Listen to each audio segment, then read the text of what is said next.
the idealism really came from a place when I was a kid growing up, and I loved music, and I still do. And a lot of my heroes in music and a lot of my favorite songs and my favorite artists and my favorite bands have always had a revolutionary spirit. And they've always been about bringing change. So one of my favorite artists, for example, Western artists at least, is Bob Dylan, who's always, I mean, he handheld the American youth in the 60s when there was a time of confusion, when there was a time of war, there was a time of racial segregation.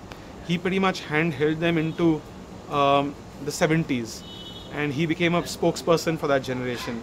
Much later, I found myself being a fan of even a band like Nirvana and a person like Kurt Cobain, who then unfortunately killed himself. But I thought these were people who were spokespersons of their generation. These were people who spoke to youth and spoke for youth who didn't have a voice but wanted to be heard.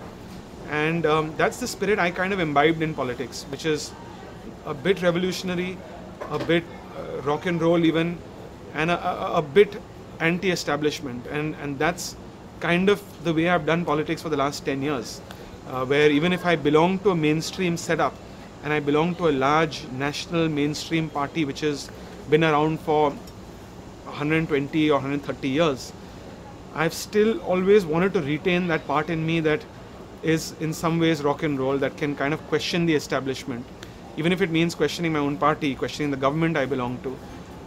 And that's really where it came from.